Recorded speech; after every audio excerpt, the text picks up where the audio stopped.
విజయవాడ కృష్ణా తీరంలో ఆవకాయ అమరావతి ఉత్సవాల సందడి నెలకొంది. సాయంత్రం 5 గంటలకు పున్నమి ఘాట్లో ఉత్సవాలను సీఎం చంద్రబాబు ప్రారంభించనున్నారు.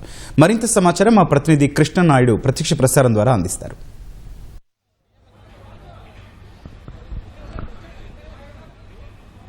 ఆవకాయ అమరావతి ఉత్సవాలకు అంగరంగ వైభవంగా ఏర్పాట్లన్నీ సిద్ధమైపోయాయి. కాసేపట్లో ఈ కార్యక్రమం పెద్ద ఎత్తున ప్రారంభం కాబోతుంది. ఇప్పటికే ఇక్కడికి కళాకారులతో పాటు భజన బృందాలు కూడా రకరకాల కార్యక్రమాలు చేయడానికి ఇక్కడ వచ్చారు. వివిధ ప్రాంతాల నుండి మొత్తంగా రాష్ట్ర వ్యాప్తంగా ఉన్నటువంటి చిత్తూరు నుండి శ్రీకాకుళం వరకు ఆయా ప్రాంతాల్లో ఉన్నటువంటి ప్రత్యేకమైనటువంటి ఏదైతే కళాకారులు చేసేటువంటివి ఉంటాయో జానపద నృత్యాలు కానీ లేదా సంగీత కార్యక్రమాలు కానీ లేదా డప్పులు కానీ నృత్యాలు కానీ లేదా తోలుబొమ్మలు కానీ ఇలాంటి అన్ని కార్యక్రమాలు చేసేటువంటి కళాకారులు ఇక్కడ వచ్చారు. ముఖ్యంగా కళాకారులను ప్రోత్సహించడానికి రాష్ట్ర ప్రభుత్వం విశేషంగా కృషి చేస్తుంది.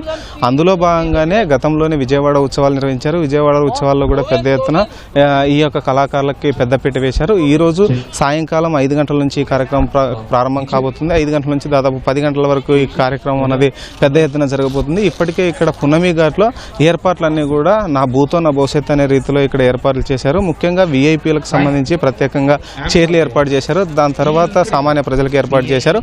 ఎక్కడ ఎవరికి ఎలాంటి ఇబ్బంది లేకుండా అటు పోలీసు సిబ్బందితో పాటు రెవెన్యూ సిబ్బంది, విద్యుత్ శాఖ, మున్సిపల్ సిబ్బంది కూడా అన్ని రకాల చర్యలు తీసుకుంటున్నారు.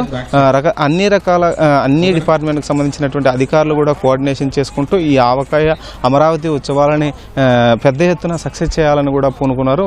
ఇప్పటికే 2-3 సార్లు కలెక్టర్ స్థాయిలో కానీ మంత్రి స్థాయిలో కానీ దుర్గేష్ కూడా దీనిపైన సమీక్ష సమావేశం నిర్వహించారు. నిన్న రాత్రి కూడా ఇక్కడికి దుర్గేష్ మంత్రి వచ్చి కూడా ఇక్కడ ఏర్పాట్లన్నీ కూడా పరిశీలించారు. ఎక్కడ ఎలాంటి లోటుపాట్లు లేకుండా చూసుకోవాలని కూడా అధికారులకు ఆదేశాలు చేశారు. మనం ముఖ్యంగా ప్రధాన వెన్యూ అన్నది పున్నమి ఘాట్లో ఏర్పాటు చేసిన దగ్గర ఉన్నాము. ఈ పున్నమి ఘాట్లో ఏర్పాటు చేసినటువంటి వెన్యూలో కూడా పెద్ద ఎత్తున లైటింగ్ ప్రతిబింబించే విధంగా దీన్ని ఏర్పాటు చేశారు. ఇక్కడ కళాకారులందరూ వచ్చి స్టేజ్ మీద తమ పర్ఫార్మెన్స్లు ఇస్తారు. ఈ రోజు ఉన్నటువంటి కార్యక్రమాలు కూడా ఏవైతే ఉన్నాయో అన్ని చోట్ల బోర్డులు ఏర్పాటు చేసి ఆయా కార్యక్రమాలకు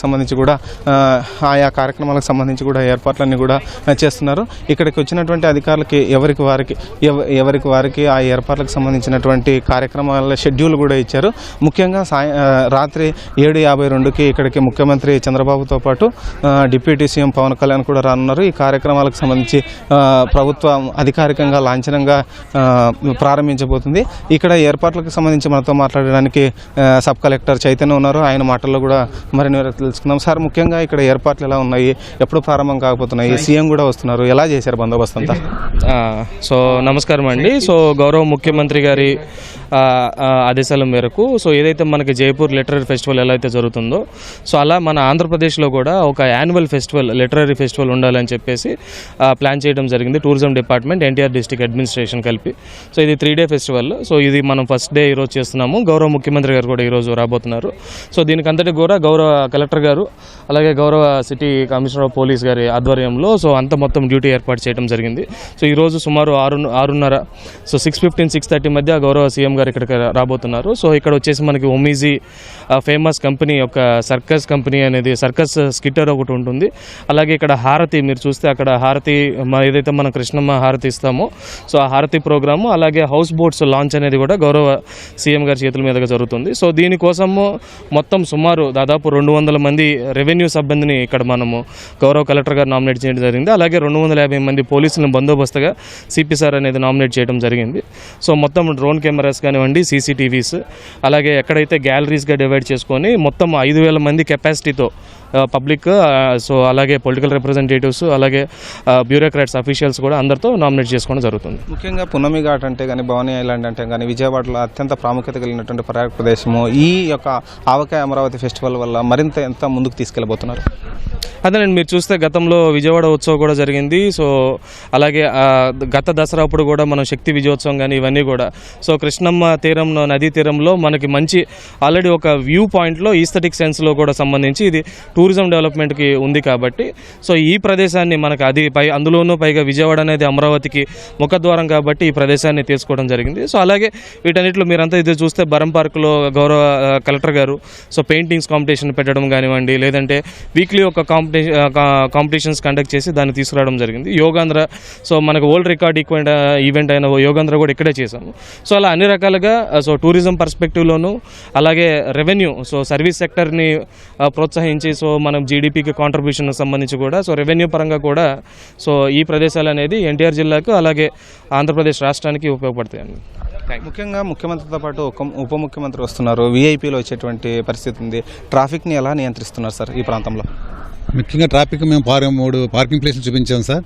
ఒక భవానీ ఘాటు, బెరం పార్కు, అలాగే RTC workshop road, lorry stand ఇక్కడ పార్కింగ్ ఇవ్వడం జరిగింది. వెహికల్స్ అన్ని మేము ఎవరైతే డిగ్నిటీస్ వస్తున్నారో అక్కడ మెయిన్ రోడ్ మీద దిగి వెహికల్స్ పంపించడం జరుగుతుంది. ఇందాక ఆర్డీ గారు చెప్పిన 250 సిబ్బందితో 2 షిఫ్ట్లకి ఇక్కడ డ్యూటీ వేయడం జరిగింది. సిపి గారు ప్రత్యక్ష పర్యవేక్షణలో ఇక్కడ డ్యూటీ నిర్వహిస్తున్నాం. వచ్చిన అతిథులకి ఎటు విధమైన ఆటంకం కలగకుండా అందరూ వచ్చి ఆనందించి వెళ్ళేటట్టుగా ఇక్కడ బందోబస్తు ఏర్పాటు చేయడం జరిగింది. అలాగే భవానీ ఐలాండ్కి వెళ్ళే వాళ్ళకి కూడా అందరూ లైఫ్ జాకెట్లు ఏర్పాటు చేయడం జరిగింది. ప్రతి ఒక్కరూ బోట్ ఎక్కి ప్రతి ఒక్కరూ లైఫ్ జాకెట్ ధరించి జర్నీ చేయవలసిందిగా మేము కోరుతున్నాం. Thank you. సెక్యూరిటీ పరంగా సీసీ కెమెరాలు ఎన్ని ఏర్పాటు చేశారు, ఏ ప్రాంతాల్లో పెట్టారు? మొత్తం చుట్టుపక్కల అంతా కెమెరాలు అన్ని కవర్ అయ్యేటట్టు కెమెరాలు ఏర్పాటు చేయడం జరిగిందండి. 20 కెమెరాలు అన్ని కంట్రోల్ రూమ్కి అనుసంధానం చేయడం జరిగింది. అన్ని సిపి గారి ఆధ్వర్యంలో దీన్ని పకడ్బందీగా అన్ని చర్యలు తీసుకోవడం జరిగింది. అయితే సెక్యూరిటీ పరంగా కూడా అన్ని ఏర్పాట్లు చేశామని పోలీస్ సిబ్బంది చెప్తున్నారు. అంతేకాకుండా రెవెన్యూ సిబ్బంది కూడా మిగిలినటువంటి శాఖలతో సమన్వయం చేసుకుని ఇక్కడ అన్ని ఏర్పాట్లు చేశామని కూడా తెలుపుతున్నారు. మరోవైపు చూసుకుంటే కళాకారులు కూడా పెద్ద ఎత్తున రకరకాల వివిధ ప్రాంతాల నుండి వచ్చి తమ కళా ప్రదర్శనలను కాసేపట్లో ప్రదర్శించబోతున్నారు. ఇది ఇక్కడ ఉన్నటువంటి తాజా పరిస్థితి. కెమెరామెన్ ఎంఎస్ఎన్తో కృష్ణంనాయుడు, ఈటీ న్యూస్, విజయవాడ నుంచి.